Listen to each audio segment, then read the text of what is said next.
દુનિયા માટે એ Walt Disney હતા, પણ મારા માટે એ મારો નાનો ભાઈ હતો. તો આજે હું તમને મારા ભાઈ વોલ્ટની વાત કહેવા માંગુ છું. તમને જાણીને નવાઈ લાગશે, પણ મારો ભાઈ વોલ્ટ હવે નથી. છતાં એવું લાગે છે કે અહીં જ છે. આજે પણ જ્યારે હું સ્ટુડિયોમાં આમતેમ ફરું ને, તો મને એની હાજરી વર્તાય છે. દરેક ખૂણામાં, દરેક પ્રોજેક્ટમાં, જાણે કે ક્યારેય ગયો જ ન હોય. ખબર છે, વોલ્ટના ઘણા રૂપ હતા. દુનિયા માટે તો એક હસમુખો, દયાળુ ટીવી હોસ્ટ હતો.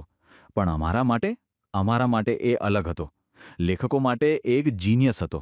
બેન્કરોને તો એક મોટો જોખમ લાગતો હતો. અને મારા માટે તો એ હંમેશા મારો નાનો ભાઈ જ રહ્યો. એ જ નાનો ભાઈ જે મોટા મોટા સપના જોતો અને એને સાકાર પણ કરી બતાવતો. એની શરૂઆત તો બહુ સામાન્ય હતી.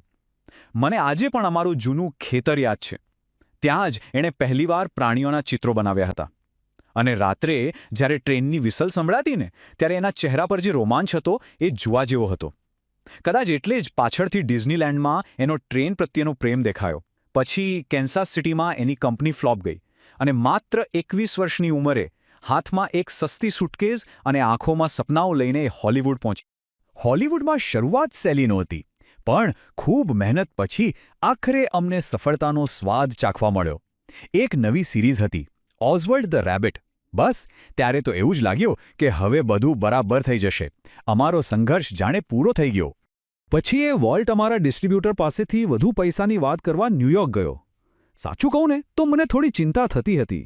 જ્યારે પાછો આવ્યો, મેં સીધું જ પૂછ્યું, શું થયું, કેવો સોદો કર્યો? એક ક્ષણ એ સવાલ અમારા જીવનને બદલી નાખવાનો હતો. અને એનો જવાબ સાંભળીને તો અમારા પગ નીચેથી જ જમીન સરકી ગઈ. એણે કહ્યું, આપણી પાસે કોઈ સોદો નથી. થયું એવું કે ડિસ્ટ્રીબ્યુટરે ઓસ્વાલ્ડના કોપીરાઇટ્સ પોતાના નામે કરાવી લીધા હતા.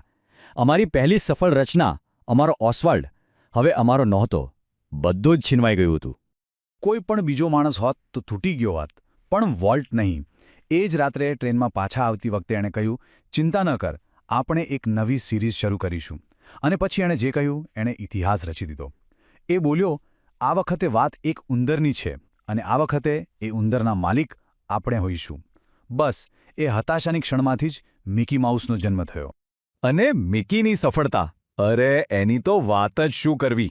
તમે કલ્પના પણ નહીં કરી શકો. ખાલી એક વર્ષની વાત કરું, 1968ની. એ વર્ષે દુનિયાભરમાં લગભગ 25 કરોડ લોકોએ ડિઝનીની ફિલ્મ જોઈ. વિચારો, 25 કરોડ લોકો! અને આ તો ખાલી ફિલ્મોની વાત થઈ. એ જ વર્ષે દર અઠવાડિયે લગભગ 10 કરોડ લોકો ઘરે બેઠા અમારો ટીવી શો જોતા હતા. વોલ્ટની વાર્તાઓ હવે લોકોના ઘરમાં પહોંચી ગઈ હતી. અને એટલું જ નહીં, એ જ વર્ષે લગભગ 1 કરોડ લોકો અમારા સપનાના પાર્ક, ડિઝનીલેન્ડની મુલાકાતે આવ્યા. આ બધું ક્યાંથી શરૂ થયું હતું? એક ટ્રેનની સફરમાં હતાશામાંથી જન્મેલા એક નાના ઉંદરના વિચારથી. વોલ્ટ પોતે પણ હંમેશા કહેતો, આ બધું શરૂ કરનાર તો મિકી જ છે. એ એક નાનકડા વિચારની તાકાતનું સૌથી મોટું ઉદાહરણ. फ्रेंड्स, इस वीडियो को पूरा देखने के लिए आज ही फ्लेक्सी टीचर ऐप सब्सक्राइब करें, जहां आपको मिलेंगे animated videos, digital books, text book solutions, notes, DPP और क्विज. और हाँ, flexi teacher app mobile, TV और कंप्यूटर पर अवेलेबल है.